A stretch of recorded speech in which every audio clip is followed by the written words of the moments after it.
Olá, bem-vindo a Mercados e Negócios. O setor de cargas é um dos termômetros de como anda a economia de um país e de um estado.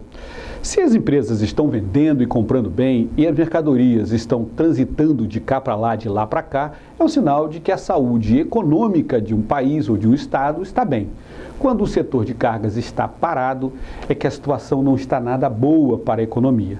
Para conversar com a gente sobre a saúde econômica do Espírito Santo, está aqui o presidente do Transcares, o Sindicato das Empresas de Transporte de Cargas e Logística do Espírito Santo, senhor Liemar Prete. Senhor Liemar, obrigado por sua presença aqui em Mercados e Negócios. Queria começar perguntando ao senhor o seguinte: os economistas, professores que têm vindo aqui, empresários, têm dito que 2015 está um ano muito complicado para a economia.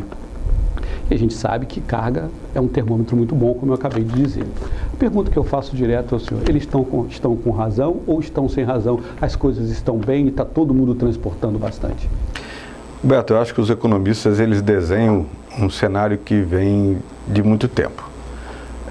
Dizer que eles não estão com razão é mentira, né? O mercado realmente está frio, o mercado está problemático. A cada dia que passa há um pouco mais de queda na circulação de mercadorias e bens no estado e no Brasil.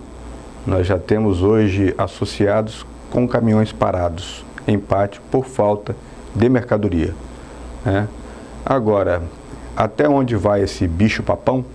A gente não tem noção do que pode vir a acontecer no Brasil até final do ano. Mas como a gente é bem otimista, a gente acredita que chega ao meio do ano a gente comece a respirar um pouco. Vamos ver, né? Você só tem como medir essa queda? Quanto que caiu de um ano, de 2 anos, de um ano para cá? Nós agora ainda não temos como te dar um número correto. Pelo último levantamento que nós fizemos, a gente acredita que o mercado no estado do Espírito Santo já tenha caído por volta de 15%. Isso significa quanto em termos de dinheiro ou de negócios? Olha, nós vamos colocar de negócios, a gente pode dizer que nós já devemos ter perdido aí um número de meio milhão. 500 mil mês ou... Mês, né? Quer dizer, menos 500 mil mês. A gente acredita que Não, 500 mil é pouco, mas dá mais de 500 mil, porque se você pegar só a área de fracionados, que é mercadoria que circula no comércio varejista, né? Nós já perdemos mais de 1 milhão. Em transporte. Em transporte. Em negócios efetivos de você pegar a carga de um distribuidor e entregar ao comércio. Nós já perdemos mais de 1 milhão. Eu não saberia, porque nós estamos discutindo com o mercado, discutindo com as empresas, com os associados, que cada um está. Eu posso te dizer o seguinte: hoje está certo que nós temos uma frota de mais de 1.000 veículos parados nos pátios das empresas do Espírito Santo. 1.000 veículos, 1.000 carretas, mais de 1.000 carretas hoje estão paradas nos pátios das empresas do Espírito Santo.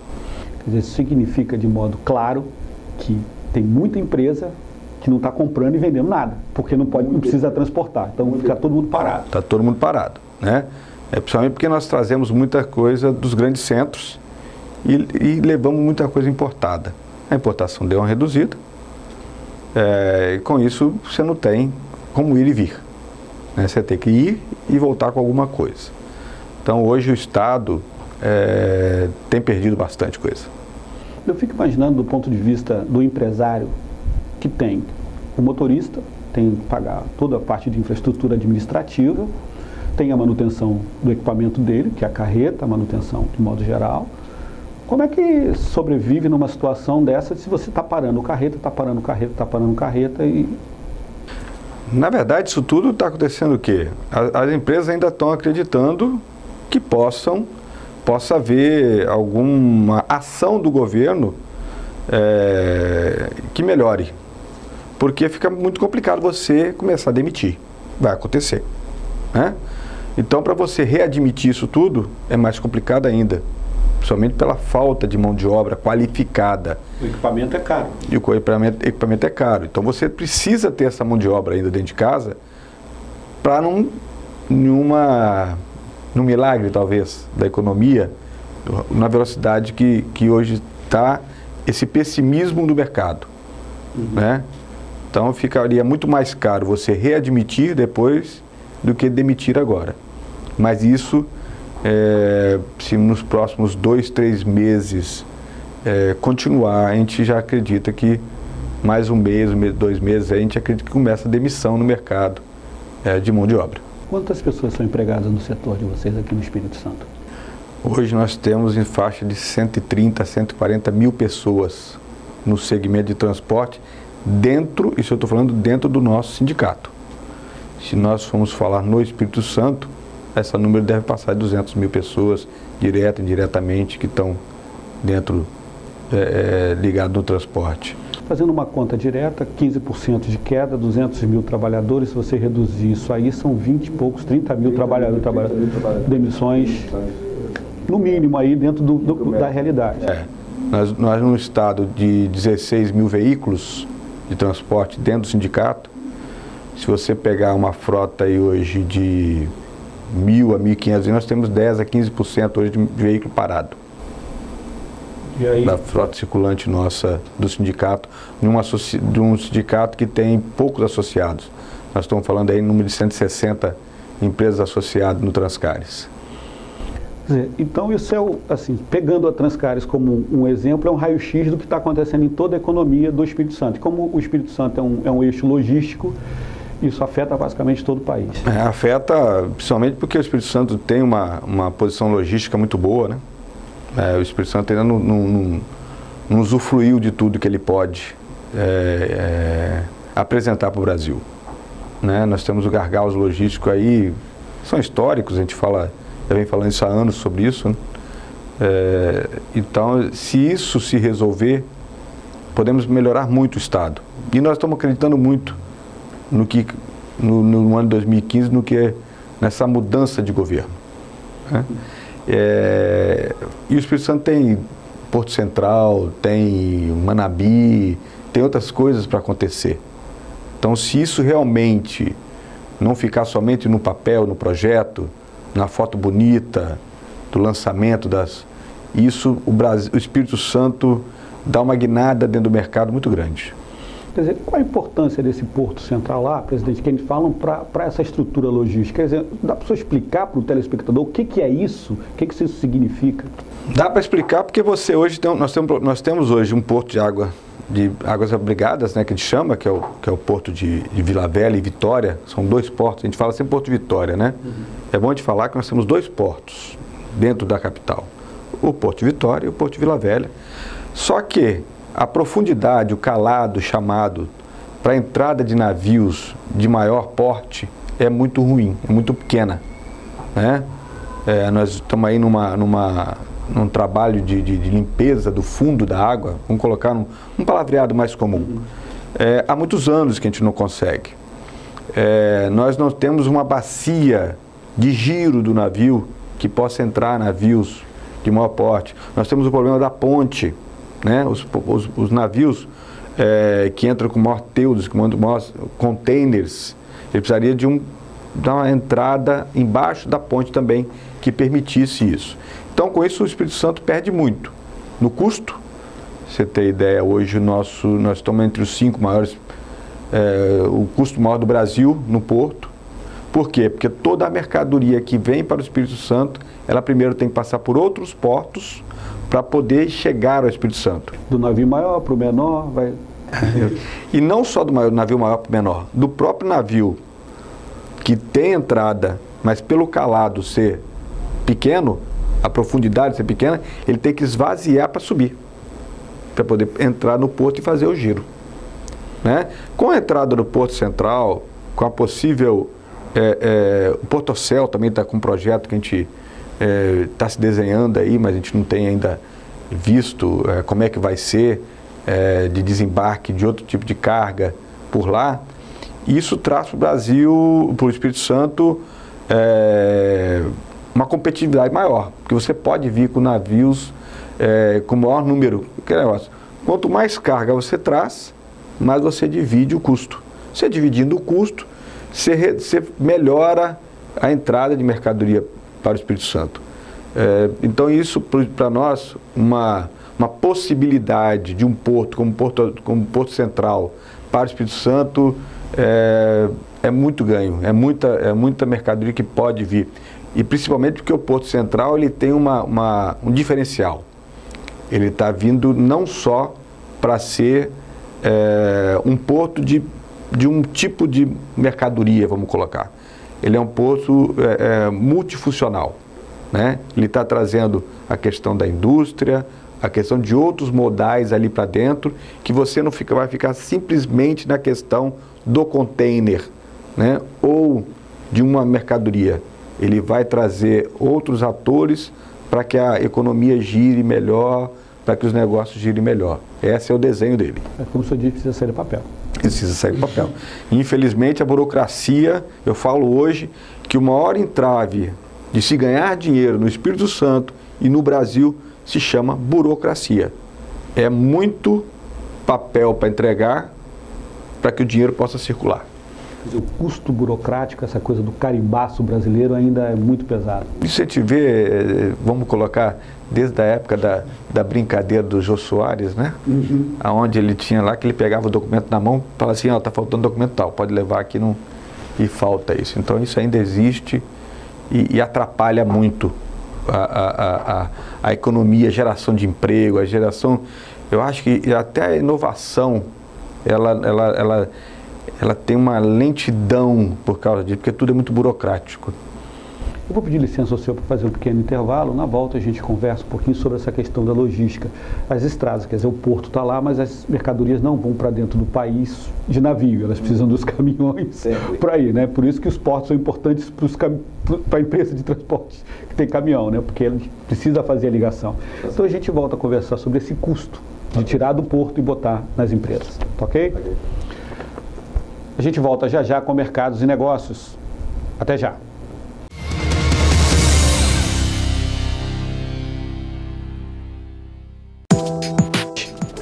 Quer saber o que acontece na Grande Vitória? gvnews.tv.br, o seu canal de jornalismo na internet.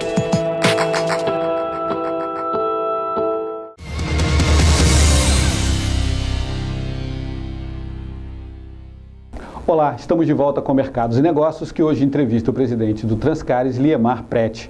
Liemar, no primeiro bloco a gente estava conversando sobre o Porto Central, importante para a economia do Espírito Santo, importante para a chegada de mercadorias, né, containers, a saída do café aqui, que os cafeicultores reclamam muito. Sim. Você estava falando que é importante esse porto para a economia do Espírito Santo. Até que ponto ele é importante para essa recuperação do trabalho de vocês, do transporte de cargas? Quer dizer, porque não sai. Quer dizer, a mercadoria não sai do porto e vai para dentro de navio, precisa de caminhão. Mas o caminhão tem um problema no país. As estradas brasileiras não são boas. Uhum. Quer dizer, como é que vocês estão trabalhando, como é que vocês estão lidando com esse assunto para poder melhorar essa logística também terrestre aqui para levar as mercadorias para o interior do país? Roberto, ele sempre diz, não só o navio, mas como o avião, o trem, o caminhão vai sempre existir. Que, como você disse, navio, avião e trem não vai na porta de ninguém. Precisa do transporte rodoviário. O Espírito Santo, a partir da privatização da BR-101, para nós, já começou a ser uma grande segurança. Você falar que a privatização é válida, vamos colocar que a privatização é um mal necessário. O governo não tem capacidade, o governo não tem logística e o governo não é prioridade do governo fazer estrada. Nós somos um país rodoviário, mas o governo não investe seus esforços para que o Brasil tenha melhor fluidez nas estradas, mais segurança. O país não está preocupado com isso. No Espírito Santo, com a entrada da Eco 101 na privatização da BR-101, para nós já melhorou muito, pelo menos os nossos motoristas estão mais seguros. Você vê uma estrada, continua a mesma corte das estradas, né, mesmo traço das estradas, que eu falo que são estradas medievais para veículos de Fórmula 1. Caminhão hoje... Caminhão hoje, você pega uma carreta hoje, tem 400 a 500 cavalos de força. Automático, computador de bordo. O banco que o motorista senta, ele regula automaticamente conforme o peso e a sua postura. Você só via isso em grandes carros na Europa, nos Estados Unidos. Hoje no Brasil tem isso. A tecnologia do caminhão, às vezes, está mais avançada do que do automóvel. Muito mais. Você tem rastreamento, você tem de tudo dentro do caminhão. Você tem uma casa praticamente dentro do caminhão. Ele é grandão agora. E tem outros modelos que são melhores do que nós já temos. Então o traço, nós temos bitrem, tritrem, carros de 14 metros, onde a curva, aí você fala assim, o carro pesado, não só o peso da carreta, mas também o traço que as vias têm, prejudicam e fazem aquelas deformidades na pista.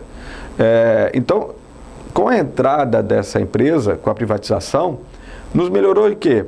Nós temos segurança. As vias hoje estão pintadas, sinalizadas, nós temos ambulância para socorrer, nós temos efetivamente um cuidado com quem está na estrada. Né? Você tinha antes a pintura das faixas não sendo refletiva, o governo parou de usar o produto certo. Hoje nós temos a pintura das faixas numa largura maior, com um produto que à noite o motorista enxerga. Então, para nós, só nesta condição, que não é só, né? É a mais importante para nós, da vida, né? Porque quando acontece um acidente na estrada, a culpa é do caminhão. Sempre. Né? E nós precisamos olhar isso com o maior carinho. Né? Nós temos uma lei que é chamada Lei do Caminhoneiro, Lei do Motorista, né? Que entrou em circulação e que as empresas estão empenhadas nisso aí. Para que é isso? Reduzir o custo. Né? Menos carro na estrada, mais segurança, mais descanso, entregando a mercadoria no tempo certo, mas para isso nós precisamos que as rodovias nossas tenham duas coisas: melhor traçado e pontos de parada, para que realmente o nosso motorista possa estar descansando. Porque segurança com carga é essencial, né? Quer dizer, a segurança do motorista é a segurança da carga. É essencial e economiza tanto para o embarcador, que normalmente é quem mais, vamos colocar, aperta a empresa para entregar a mercadoria em tempo, em menor tempo, como para quem está trafegando, né, as famílias, as vidas. Naquilo que você me perguntou sobre a nossa economia, o Espírito Santo hoje, nós temos boas vias. Não são as melhores, mas temos boas vias. Isso já nos ajuda bastante. Né? Lógico que nós temos paralisações, acidentes de todo dia, infelizmente. A imprudência do motorista, não só o caminhoneiro autônomo, o caminhoneiro de empresa, mas o automóvel, né? O nosso motorista ele é mal preparado. Esse custo, em todos os níveis, esse custo aumenta. No caso do Porto Central, se caso venha a acontecer, uma das questões para ele acontecer é que o governo do estado faça a rodovia ligando a ele, a BR-101. O governo do estado já sinalizou, apesar da economia como está, o governo tem procurado ver forma de fazer essa obra, né? Agora depende de alguns fatores que estão acontecendo nesse 2015, como os nossos economistas com suas bolinhas de cristais começam a... Não tem dinheiro, é verdade? Não tem dinheiro, isso aí, a palavra é essa, não tem dinheiro, e está ruim de fazer o fluxo do caixa melhorar. Né? O que faz o fluxo do caixa melhorar são as empresas comprando e vendendo. A economia. Se elas não compram e não vendem, não pagam impostos, só tem custos, aumento da carga tributária na folha de pagamento. Quer dizer, tudo isso pesa na empresa. Pesa. E reflete no setor de cargas, que reflete no emprego, que reflete nas empresas, que reflete... Quer dizer, está se criando aí, me parece, um círculo complicado na economia para sair, ter esse milagre que vocês tanto sonham aí para o segundo semestre. A nossa discussão é econômica, mas não podemos falar da política, deixamos de deixar de falar. A questão do populismo que existe hoje nesse país, nós precisamos parar de falar só em direitos, nós começamos a falar dos deveres de cada um. Né? O Brasil precisa começar a pensar um pouco mais na questão de criar pequenas, micro, médias e grandes empresas, que dá emprego. Se nós temos emprego, não precisamos dar esmola para ninguém. Não precisamos. Se fala muito da questão, né, é um assunto polêmico, mas da Bolsa Família é muito importante para isso, para quem não tem emprego. Mas mais importante do que dar uma Bolsa Família para quem está desempregado é criar condições para que essa família saia desta Bolsa Família. E nisso é o que todo mundo quer, né? A GV News é um caso desse, e a gente vê pessoas como vocês criando condições para dar emprego. Sim. Né? Então, se as empresas não gerarem emprego, não tem economia. Negócio, gerar negócios, que sejam de pequena, que seja uma carrocinha de pipoca no meio da rua. Ali gerou uma carrocinha que vai sustentar uma família, mas tem a pipoca, tem o sal, tem a manteiga, né? Tem o gás, tudo isso gera negócio. E precisa ser transportado daqui para ali. E precisa ser transportado. Então, se a economia gira, se os postos de trabalho aumentam, nós paramos com esse populismo, paramos com essa questão de estar alimentando um mercado que não é o mercado de consumidor, mas o mercado que não quer a coisa mais difícil, que é a facilidade, né? Uhum.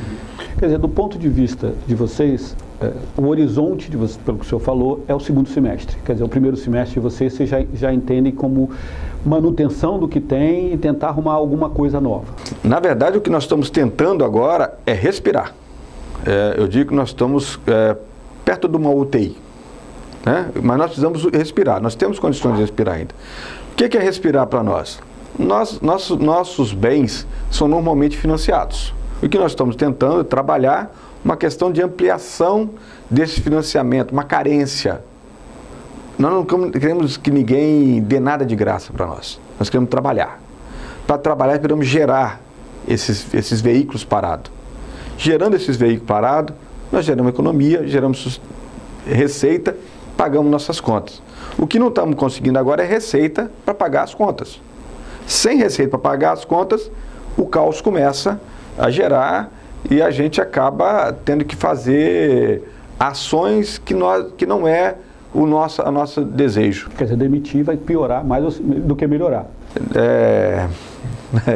Nós vamos colocar aqui, nós vamos ajudar no aumento da informalidade e da Bolsa Família. E não é esse o nosso negócio. Nosso negócio é criar cada vez mais emprego, dar mais condições de famílias estarem no mercado, né, de terem condições de ser sustentável. A cadeia sempre vai existir da economia, né? Pequenas, pequenas, médias e grandes. As grandes vão sempre existir. As pequenas, um dia são pequenas, amanhã, se Deus quiser, crescem. Serão médias, grandes e estarão no mercado, né? Dizem que grande só é aquele que nasceu de uma herança, né? Mas o mais difícil é continuar com essa herança. Pode virar nada. Qual é a média de salário do setor de vocês? O motorista hoje ele está na faixa de R$ 1.800 a R$ 1.900, né? É o nosso maior número de funcionários.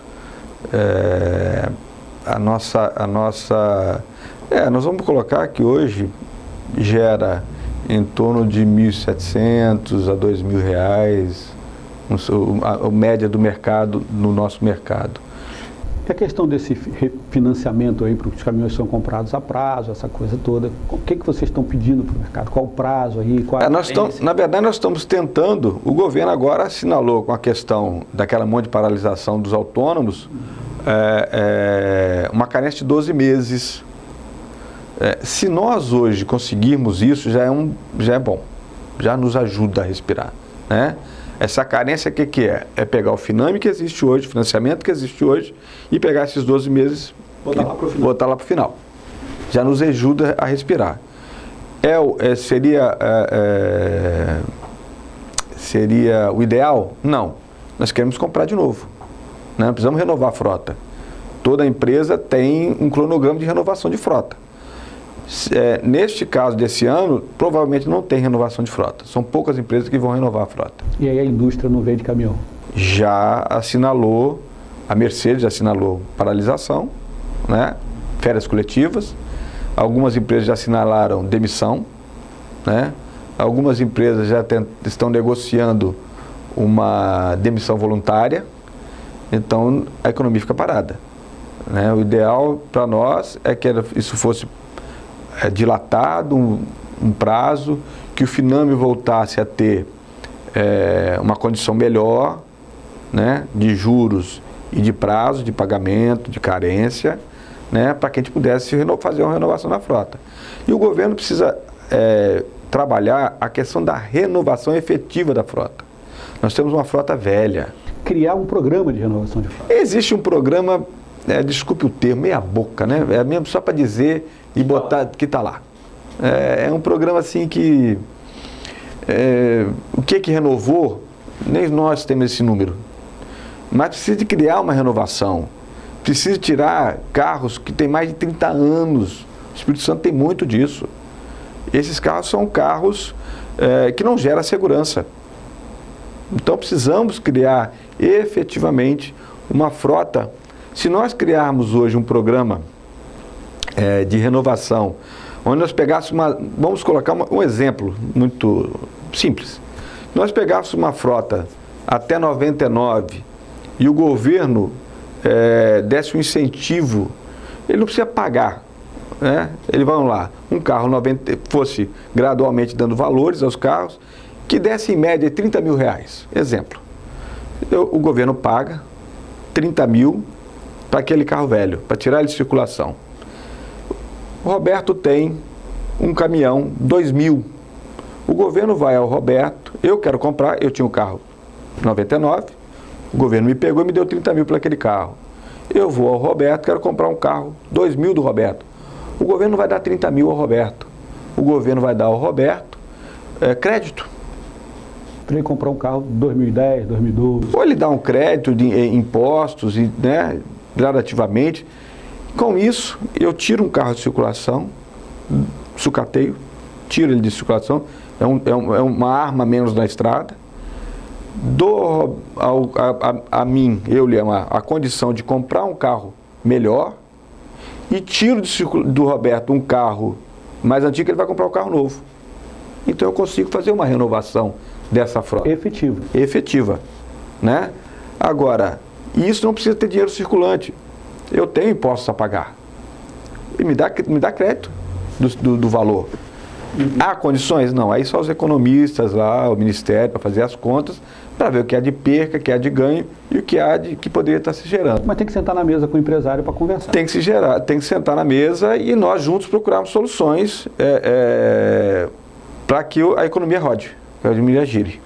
Vai ser um ano, me parece, um ano de muita, disso que o senhor falou, de muita criatividade. Quer dizer, procurar mecanismos que não envolvam recursos financeiros, já que não há dinheiro, para que a economia rode. O que tem aí na mesa para ser negociado do lado A, do lado B? Quer dizer, o governo vai ter que partir para essa negociação. O governo do Estado, o governo federal, os municípios, todo mundo vai ter que sentar. O que eu tenho de crédito com você? O que eu posso te dar para esse crédito você não demitir? Vai ter que ser um ano de conversa. Já que não tem dinheiro, vai ter que estar conversa. O brasileiro é muito criativo, né? Nós somos muito criativos. Nós temos toda a possibilidade de fazer. O que precisa é parar com essa briga de força, um cabo de força, né? Nós não estamos discutindo aqui nada partidário. Nós estamos discutindo aqui uma questão de sobrevivência para todo mundo. Existem as questões pontuais que estão se discutindo no mercado politicamente, sobre o governo federal e tal. Isso não é o nosso problema. Nós precisamos arrumar uma solução. Se fique A ou B na administração dessa empresa Brasil, que ela sente com a gente para nos juntos arrumar uma solução para que o país pare de perder a credibilidade, né? Para que desde do jovem ao pequeno industrial, ao microempresário, acredite que ele vai poder sobreviver, né? E não entre daqui a pouco num desespero e a economia dê aquilo que a gente não quer. Aquela parada realmente que vai atrapalhar todo mundo. Se a economia para, as rodas param. Rapaz, isso é triste, em ver caminhão parado, né? Porque caminhão parado estraga, né? Então, isso é uma coisa que todos unidos podemos arrumar uma solução. Caminhão parado, todo mundo que passa sabe que tem um problema maior do que aquele caminhão parado, né? É maior do que o caminhão estacionado. Muito maior. Atrás tem muita gente deixando de produzir, né? Porque ele precisa de manutenção, ele precisa do pneu, ele precisa da peça, né? As famílias precisam estudar, os filhos precisam ir para a escola, né? Os supermercados precisam de vender o alimento. É uma cadeia. Geramos uma cadeia que podemos entrar num caos aí que eu não acredito. Eu falo que assim, a gente tem que tentar ser o mais otimista possível. Porque o empresário é otimista por natureza. Ele acredita sempre, senão não virava empresário. Se não acreditar, não vire empresário. Né? Obrigado. Sr. Liemar, obrigado por sua entrevista aqui no Mercados e Negócios. A gente está aberto aqui para outras informações do setor. O que precisar informar, nós estamos aqui para ter sempre essa conversa e manter as pessoas informadas do que está acontecendo na economia do Estado, porque no fundo afeta todo mundo, né? Mesmo quem não está ligado ao setor diretamente, indiretamente acaba afetado. Eu que quero sair de agradecer o convite, parabenizar por conhecer a GV News. É uma empresa que vejo que tem coragem, que quer estar no mercado de inovação, de renovação e de estar competindo. Eu agradeço, o Transcar está de portas abertas. Nós somos uma entidade que buscamos sempre associativismo do nosso segmento, o fortalecimento do segmento e principalmente o fortalecimento do Espírito Santo dentro do mercado brasileiro. Obrigado pela oportunidade de estar aqui com vocês. Eu agradeço mais uma vez. Obrigado por assistir Mercados e Negócios. A gente volta na próxima semana com mais uma entrevista sobre a economia do Espírito Santo e do país. Mercados e Negócios, traduzindo o economês para o português.